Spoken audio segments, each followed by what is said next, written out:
Hey everyone, welcome to Developer Tea. My name is Jonathan Cottrell.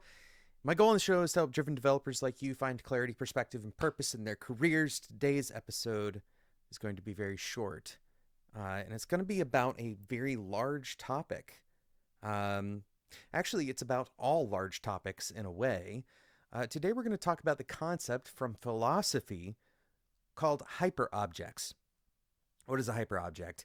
A hyperobject is a concept that is so large that it kind of extends beyond space and time. There's not really any one point that you could point to.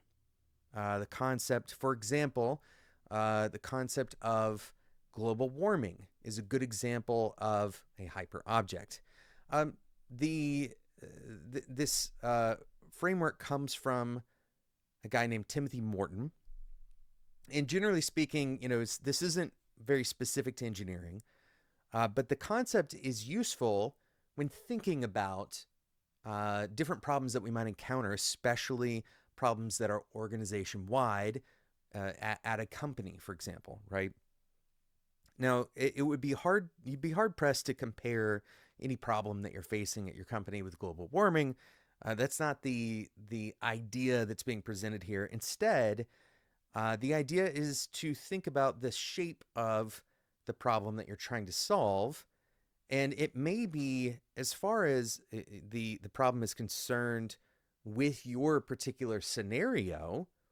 You can kind of treat it as if it is a hyperobject, even though the philosophical definition of this from a humanities perspective is much larger. So what does that mean?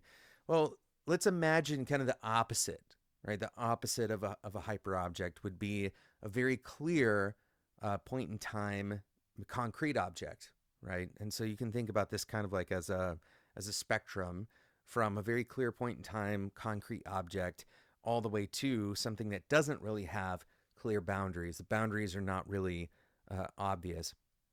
There's a couple other properties that this philosophy identifies about hyperobjects. One of them is that it's very viscous. It's kind of an interesting word to describe a problem that you might be trying to solve. It's viscous. What this means is that it kind of shows up everywhere, right? It's what Morton would say is sticky. The problem is showing up on all of the surfaces that it touches. Um, so, what are some problems that you might see in an engineering team that you could sort of treat as hyperobjects? A couple of simple examples might be something like tech debt. And the reason for this is because tech debt is more or less as a concept, right? And it's a very large concept that a lot of people treat very differently. It doesn't have super clear boundaries on exactly what is or isn't tech debt. Companies very often, every company I've ever worked at, has tried to put some kind of boundaries on what work it would consider technical debt. What work does it consider kind of like optional technical improvement versus product work? This is a very common separation. But as you move forward in time, some of those things that previously were considered tech debt either go away entirely because they were taken out, by some new design, right? They might evolve into much more important work because of some kind of scaling or a situation change, right? So you can see how the boundaries of what tech debt is in a given situation are not incredibly clear. And so if you're looking at a hyperobject problem, right, or a problem that kind of looks like this amorphous shape, there's a couple of things that would be considered kind of anti-patterns, bad approaches to trying to solve hyperobject problems. One of them might be, trying to fix the problem. All right, that sounds attractive. It sounds nice that we might pay down our tech debt backlog. But because of the nature of the problem, uh, it is essentially an unsolvable problem. Instead of solving this with a specific effort, your efforts need to match the shape of the hyperobject in its characteristics. So, what does that mean? It means that whatever efforts you're using to solve this particular type of problem where the edges are fuzzy, the efforts will also be fuzzy. If tech debt doesn't go away, then the solution to tech debt doesn't go away either. You don't run a one-time tech debt program and then call it done. Right? This is not something that lives at a point in time. It is something that instead stretches out. Right? It is a conceptual model that can't really be contained. It can't really be, in a very formal sense, it can't be solved.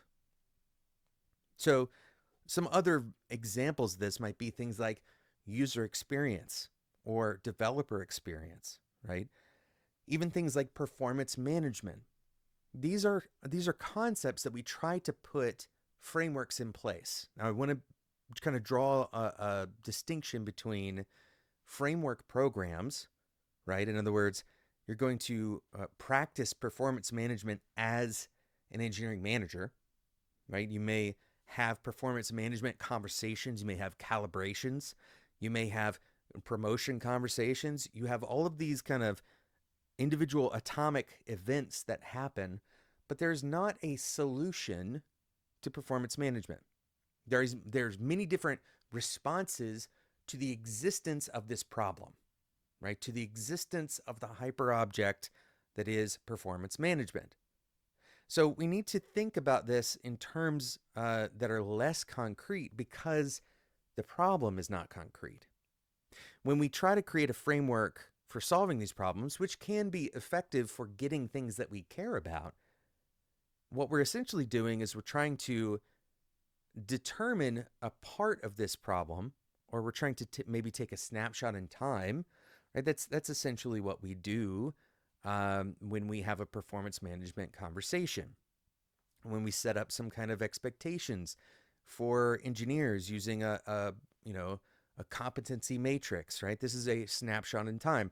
Could we say that we've solved performance management with a competency matrix? I don't think so, right? In fact, I know that that's not going to happen because our jobs continue evolving.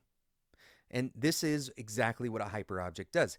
The hyperobject travels along with time. It doesn't become a solved entity. It doesn't leave, you don't leave it behind, right? You're not going to leave tech debt behind. You're not going to leave user experience behind. You're not going to leave performance management behind. These are all kind of practices, right? But they're practices that show up as like in the generic shape of a problem.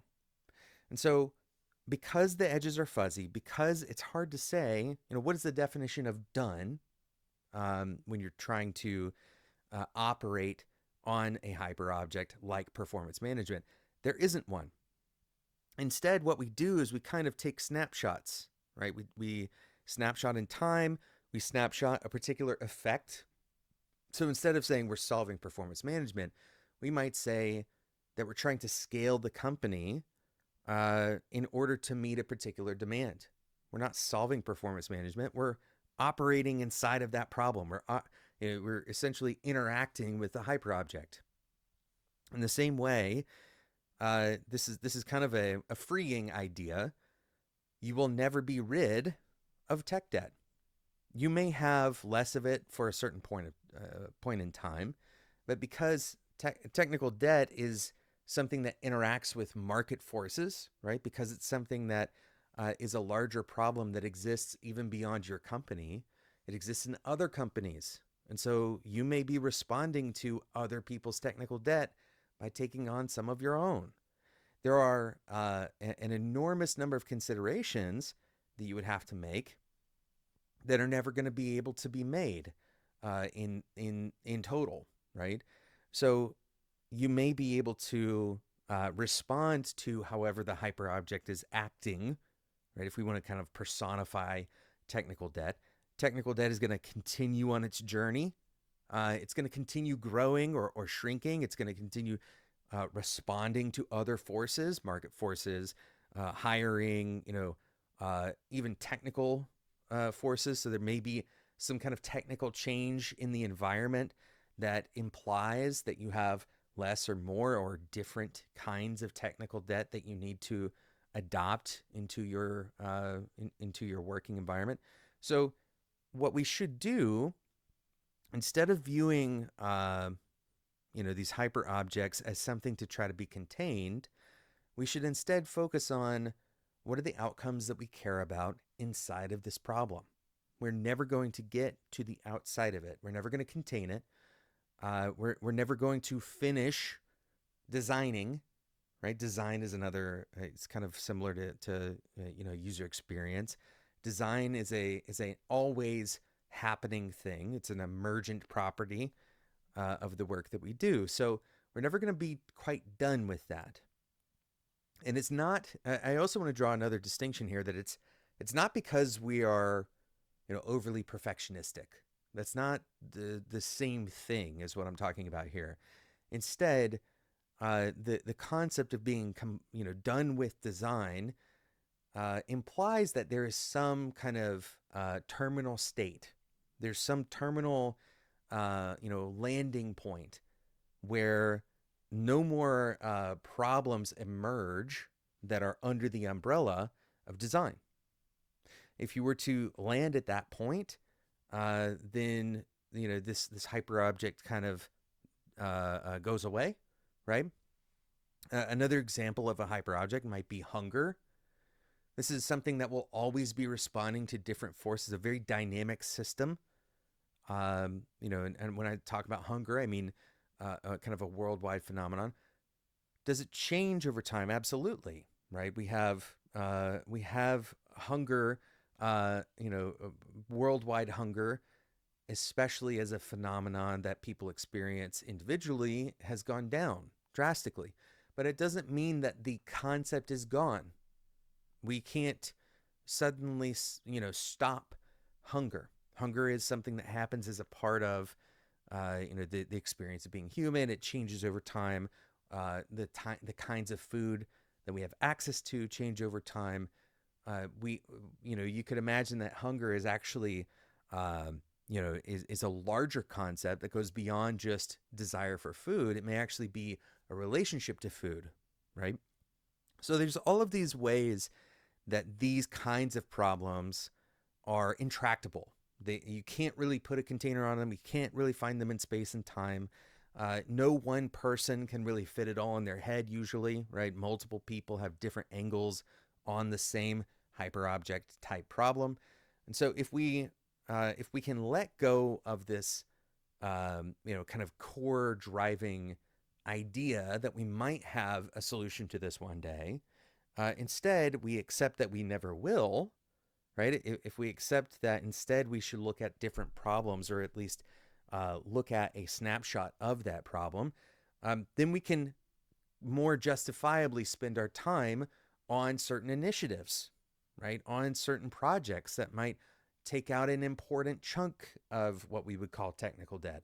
Or we do away with the term entirely and we opt out of interacting with the hyperobject, and we instead kind of characterize that, as some different category. There's a lot of kind of semantic meaning, right? This language meaning when we start talking about these philosophical concepts, but it's a useful framework because the language is how we talk about this together and how we conceptualize the work that we should or shouldn't be doing.